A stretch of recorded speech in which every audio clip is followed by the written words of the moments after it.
What's up guys, this is Dr. Webb here. Thank you guys for watching this video. Make sure you subscribe. New videos coming every week. You don't want to miss them. So in this video today, I'm going to be talking about overhead. This is something that is not really discussed a lot. It's not something that is taught along our medical training.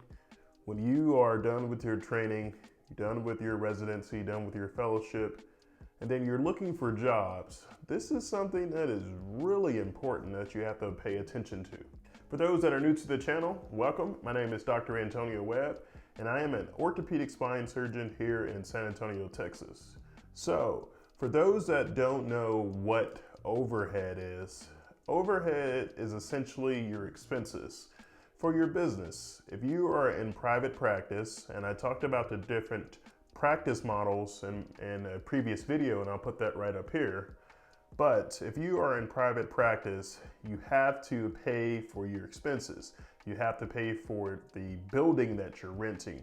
You have to pay for your employees, for your billers, for the paper, the pens, the equipment that you use. You have to pay for all these things. This is totally different from those who go into an employed position or an academic position where your overhead is essentially covered for you. You don't have to pay these things each month. Essentially, you receive a salary, and then the overhead is taken care of by the academic center or by the hospital that you're employed by. Versus in private practice, the physician is responsible for that overhead. And this overhead can vary widely depending on your specialty. So the overhead that is average that I will talk about here shortly may be vastly different from someone who's a pediatrician or for someone who's a radiologist or anesthesiologist, just because the anesthesiologist really doesn't need an office to see patients in. They see their patients at the hospital, so they don't have to pay for that overhead like a surgeon does. I see 25, 30 patients a day in office, and I have to pay for my employee, my medical assistant, the front office staff, for the lights, for the electricity. You have to pay for all these things. And this is something that I really paid attention to when I was interviewing for jobs going into private practice. And after interviewing at almost 10 places, I saw that there was a consistent trend or consistent average between the groups that I met with. And I met with a combination of all different practice types. I met with private practice groups, I met with academic centers, and I met and interviewed for employed positions. For the private practice positions, the average overhead that I saw, and it ranged, some groups were higher than this, some groups were lower than this. The average overhead that I saw was around $45,000 to $50,000 a month. Yes, you heard that correct. That's the salary, that's what some people make in a whole year. And as physicians, you will be responsible for paying that overhead, that $50,000 per month, every single month. Before you can even make or earn any money or take any money home, you have to pay that overhead. Well, this overhead can consist of various different types, and each group has a different way of coming up with what everyone is going to be paying. Some groups require the physicians to pay a percentage. You're paying 40% or 50% or 60% or 70% of your income towards overhead. And there are some groups that make you pay an overhead that is kind of a fixed cost. It varies, maybe $40,000 per month, but there are some indirect costs in there that it's split evenly between a group. So if there are 10 surgeons in a group and the total overhead for those 10 surgeons is $1 million per month, well, that's 10 divided by 1 million, and each surgeon has to pay that in order to stay in business. But there are some what's called direct costs or expenses that can be like your malpractice insurance, it could be your health insurance, it could be any dues for memberships or certifications, or it could be your cell phone bill for your business or your laptop or your EMR charges. So those charges can vary per month. Well, looking at these various groups and jobs for private practice, the average $45,000 to $50,000. There was even one group that I didn't interview at, but I have a friend who's currently there who pays $60,000 per month.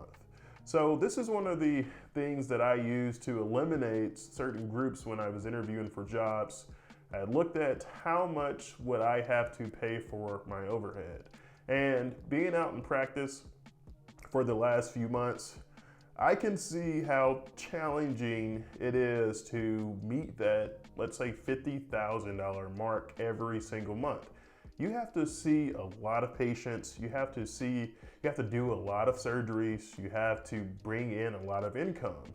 And for some specialties that are not reimbursed as high as others, that's really hard to do. For spine surgery, the average amount of money that the surgeons can generate per case is significantly higher than, let's say, a foot and ankle surgeon or a hand surgeon. A spine surgeon can do, let's say, one surgery and generates the same amount of money that a hand surgeon has to do in like 5 cases. So it also depends on your specialty and what type of practice that you're in terms of how much you can generate to be able to meet your overhead. So if your bottom line, what you need to bring in every single month, let's say it's $50,000, so you have to be able to generate enough income to make a living. Well, if you bring in $100,000 that month from surgeries, from seeing patients in office, maybe you saw some consults in the ER, maybe you took some call at a hospital, if you bring in $100,000, $50,000 of that is going directly to overhead. You will receive, as a surgeon or a physician, $50,000, and you have to pay your taxes out of that $50,000. So this is something that I really didn't understand when I was a resident, barely understood it as a fellow, and really starting to understand most of it as a attending, is that the overhead is really something that you have to pay attention to. So for the graduating residents, fellows, when you're evaluating groups, and if a group wants you to pay $60,000, $70,000 per month, let's say they want you to pay $45,000 per month, just be very critical of that and just ask yourself, will you be able to generate that income starting off to be able to pay that overhead? Because there's a lot of job offers out there that will tell you, that will promise you a lot of money, but when you get there, you're not able to generate enough money to cover your overhead and make a living. And most of them kind of draw you in with these high contracts. Hey, we'll pay you $1 million per year, but it's in the middle of nowhere and it's hard to actually build your practice while you're there. So these are things that they really don't teach us along this path, kind of the business side of medicine. And I hope that, this video can actually help those that are going into the workforce and finishing your training. Another thing is that during the time of COVID, I have seen and I have learned that it's best to keep your expenses really low. So when there are elective cases that are on hold, if the surgeons are not able to operate at certain hospitals because of COVID, that makes it really challenging to meet your overhead. So some groups, some doctors have to take out loans to be able to meet their overhead. They have to work various jobs, because it's hard to come up with $50,000 a month if you can't see patients, or the number of patients that you're seeing in office is limited, and the number of surgeries that you're doing is also limited because of the restrictions. So that's one thing that I have really took away from this whole pandemic, is that you should keep your expenses low. That starts off with, just keeping your overhead low. So that's kind of my thoughts on overhead. As a recap, these are your expenses for the physician that is in practice, and whether you're in practice with another surgeon or another group of doctors, or nephrologists or pediatricians, you're going to have expenses that you have to pay, and then you need to be able to generate enough income to be able to pay these expenses and also pay yourself. So I hope this video helps. What are some overhead costs or expenses or amounts that you guys have seen that are out there for various specialties? What specialty are you in, and how much overhead is pretty typical for your specialty? In orthopedics, it can range anywhere between $40,000 to $60,000+ per month. Ridiculous, but that's the business aspect of medicine that they really don't teach us. But this is Dr. Webb. Thank you guys for watching this video. Make sure you subscribe. New videos coming every week. We'll see you next time.